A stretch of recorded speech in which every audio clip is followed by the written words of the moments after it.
जय श्री राम। मंगल 23 फरवरी से लेकर 2 अप्रैल तक कुंभ राशि में रहेंगे। वहीं पर बुध 26 फरवरी से लेकर 21 मार्च तक कुंभ राशि में रहेंगे। 26 फरवरी से लेकर 21 मार्च तक बुध वक्री रहेंगे और 1 मार्च से लेकर 18 मार्च तक बुध अस्त भी होंगे। बुध है बुद्धि और वाणी के कारक माने जाते हैं। बुध वक्री होने के कारण कम्युनिकेशन से संबंधित प्रॉब्लम हो सकती है।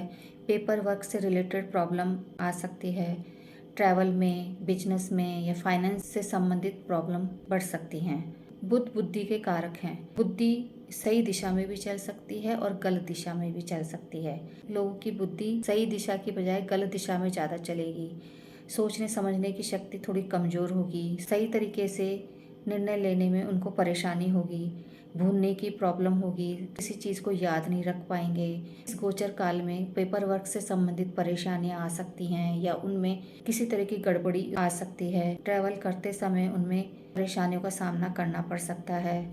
कम्युनिकेशन के कारक होने के कारण गलत शब्दों का प्रयोग और गलत वाणी के कारण विवाद में फंस सकते हैं। बुध वक्री के साथ साथ राहु के साथ भी युति बना रहे हैं। इसके कारण लोगों का दिमाग गलत दिशा में ज़्यादा चलेगा। उग्र वाणी का प्रयोग लोग ज़्यादा करेंगे, जिससे कि लोगों में वाणी के द्वारा विवाद उत्पन्न हो सकते हैं। सही दिशा में बुद्धि का प्रयोग नहीं करने के कारण उनको कई तरीके की फाइनेंस से संबंधित, बैंकिंग से संबंधित समस्याओं का सामना करना पड़ सकता है। अपनी बातों को सही तरीके से और स्पष्ट तरीके से रखने में समस्या आ सकती है।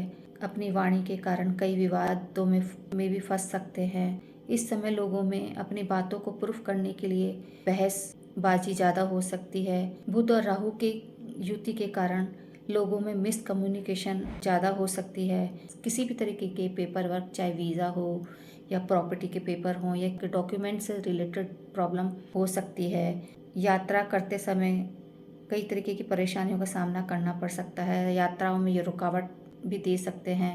बुध प्लैनेट में युवराज कहे जाते हैं, तो युवा वर्ग द्वारा बुध और राहु की युति के कारण कई जगह विवादास्पद भाषण, वाणी के कारण उग्र विचारधारा उत्पन्न हो सकती है। बहसबाजी हो सकती है।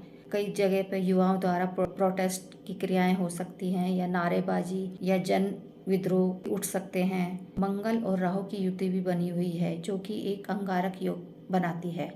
अंगारक योग एक विस्फोटक योग है। मंगल क्या है? मंगल साहस और एनर्जी का कारक है।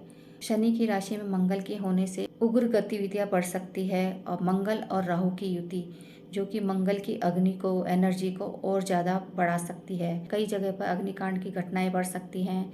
एक्सीडेंट, दुर्घटनाएं बढ़ सकती हैं और आतंकवादी गतिविधियां, दंगे फसाद, लड़ाई झगड़े, खून खराबा, इस जैसी गतिविधियां भी होने के पूरे योग बने हुए हैं। शनि है ऑयल का कारक।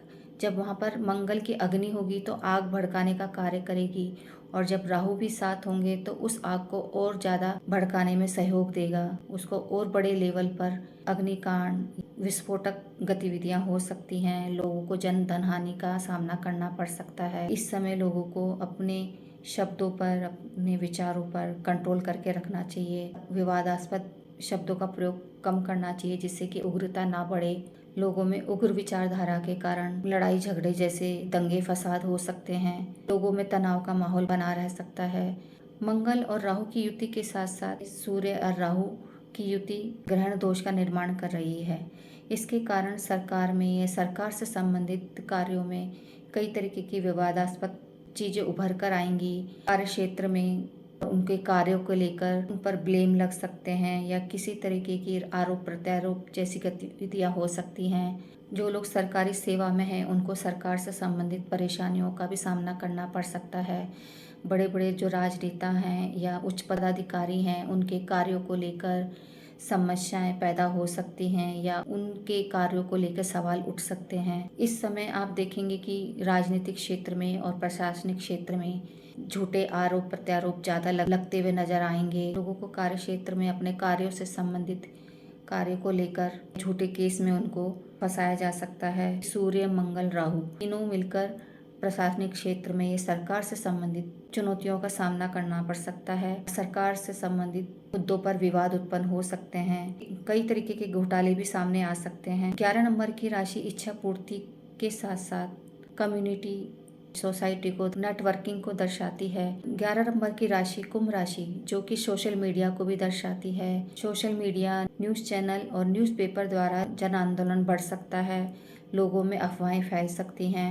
बुध जो कि युवा वर्ग का कारक है, युवाओं द्वारा कई जगह प्रोटेस्ट हो सकते हैं, सरकार के विरुद्ध, लोगों के विरुद्ध, नीतियों के विरुद्ध किसी भी तरीके के जन विद्रोह हो सकते हैं, प्रोटेस्ट हो सकते हैं, या लड़ाई झगड़े जैसा माहौल बना रह सकता है। बुध और राहु की युति के कारण इस समय कई तरीके की बैंकिंग फ्रॉड भी सामने आ सकते हैं, साइबर क्राइम या कई तरीके के साइबर फ्रॉड भी सामने आ सकते हैं। कुंभ राशि में इन दुष्परिणामों के साथ साथ सबसे अच्छी बात ये भी है कि गुरु की 9वीं दृष्टि 11th हाउस पे पड़ रही है। अगर कोई समझदार या बुद्धिमान व्यक्ति इन सब चीज़ों को अच्छे तरीके से संभाले तो इन सब चीज़ों से काफ़ी हद तक बचा भी जा सकता है और इस सिचुएशन को सही ढंग से संभाला भी जा सकता है।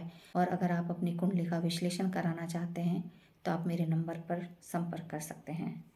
जय श्री राम।